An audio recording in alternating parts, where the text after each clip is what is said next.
ام وہب جی بھی ماں ہیں، مگر ایک ماں ایسی ہے جس نے اپنے 4 بچوں کو قربان کیا مگر اپنے بچوں کے لاشیں نہیں دیکھے۔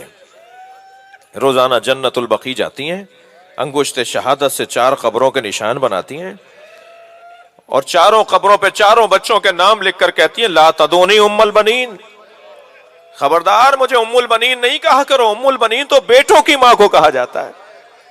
میرے وہ بیٹے کہاں ہیں جن کی میں ماں ہوں؟ اجرکم اللہ، اجرکم اللہ، آپ کی آوازیں بلند ہیں، اللہ آپ کو اجر و ثواب عطا فرمائے۔ عزیزارو، یہ ماں جب تک زندہ رہی، میرے معصوم امام صادق فرماتے ہیں جب تک ام البنین بی بی زندہ رہی کوئی دن نہیں ہوتا تھا جو حسین پہ نہ روتی ہو۔ اپنے بچوں پہ نہیں روتی تھی، میرا عباس کہاں قابل تھا حسین کے۔ اور جب خبر شہادت آئی تھی نا امام حسین کی تو پہلا سوال یہ کیا تھا میں عباس کو دودھ نہیں بخشوں گی۔ تو پوچھنے والے نے کہا تم عباس سے کیوں ناراض ہو؟ کہا عباس کے ہوتے ہوئے حسین مارا گیا۔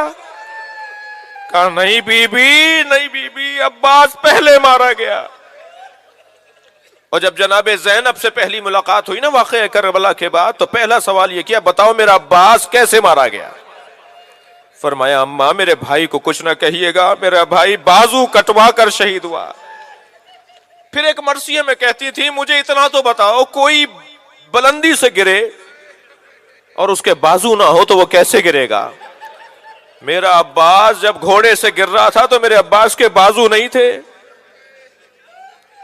ساری زندگی جس بی بی نے حسین پر گریہ کیا، حتیٰ 64 ہجری میں بی بی کی شہادت رحلت ہوئی ہے 13 جمادی الثانی جو کل کی تاریخ ہے، 13 جمادی الثانی 64 ہجری میں واقع کربلا کے 3 سال اور کچھ مہینے بعد جناب ام البنین کی شہادت ہوئی ہے۔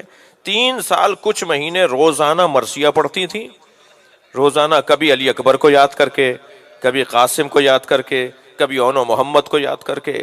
مرثیوں کی تعداد بھی جناب ام البنین کی بہت ہے، بی بی شاعرہ بھی تھیں، بی بی مرثیہ لکھتی تھیں، جو مرثیے کے تقاضے ہیں وہ پورے بی بی کے مرثیے موجود ہیں، بی بی کے مرثیے موجود ہیں۔ ایک روایت کہتی ہے کہ محلہ بنی ہاشم سے ایک دن مروان کا گزر ہوا، وہ اپنے اونٹ پر بیٹھا ہوا تھا کہ ایک گلی میں جب ایک داخل ہوا تو ایک گلی میں گزرتے ہوئے کیا دیکھا کہ ہر آتا جاتا شخص رو رہا ہے۔ جو اس گلی سے گزر رہے ہیں نا لوگ، آگے سے آ رہے ہیں، کوئی پیچھے سے گزر رہا ہے، کوئی دائیں بائیں ہو رہا ہے، کوئی آ رہا ہے جا رہا ہے، وہ روتا ہوا جا رہا ہے۔ کہ ایک مرتبہ اس کو توجہ ہوئی کہ ایک کسی بی بی کے رونے کی آوازیں آ رہی ہیں۔ اس نے پوچھا یہ ماجرا کیا ہے؟ کہ جتنے لوگ بھی یہاں سے گزرتے ہوئے رو رہے ہیں نا وہ اس بی بی کی وجہ سے رو رہے ہیں۔ کہا یہ کون بی بی ہے؟ کہا یہ عباس علمدار کی ماں ہے، یہ ام البنین بی بی ہے جو رو رہی ہے۔ تو کہنے لگا ہاں حق ہے اس بی بی کا یہ ایسے ہی روئے جس کے عباس جیسا بیٹا ہو۔ اگر اس کی ماں آوازیں لگا لگا کے رو رہی ہو، چیخ چیخ کے رو رہی ہو تو اس بی بی کا حق ہے کہ وہ ایسے ہی روئے۔ عزادارو گریہ ہو گیا، بس ایک منزل اور لے لیجئے، ایک فاطمہ کو اور سلام کیجئے جس کا جنازہ رات کی تاریکی میں اٹھایا جا رہا ہے، جس کے جنازے میں میرے مولا نے غسل دیتے وقت چیخ کے گریہ کیا۔ جب سلمان نے پوچھا نا مولا آپ کے رونے کی آواز کوچے تک آ رہی تھی، فرمایا میں سیدہ کو جب غسل دے رہا تھا فاطمہ کی 2 پسلیاں ٹوٹی ہوئی تھی، فاطمہ نے مجھے نہیں بتایا کہ میری پسلیاں ٹوٹی ہوئی ہیں۔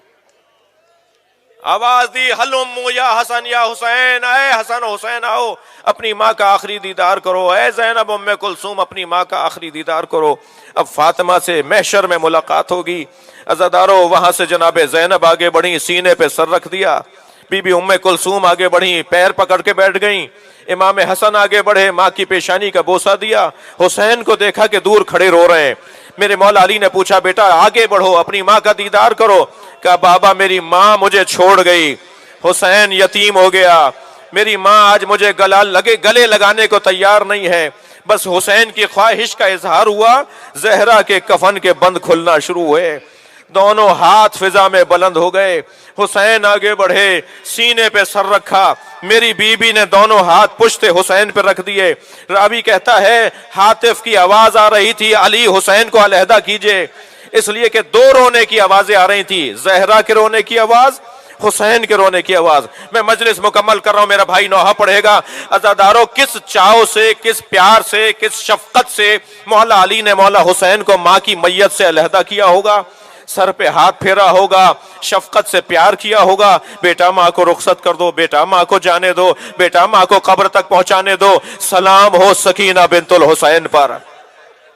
جب حسین کے لاشیں سے ہٹائی جا رہی تھیں، تازیانے مارے جا رہے تھے، مڑ مڑ کے بابا کا لاشا دیکھتی رہیں۔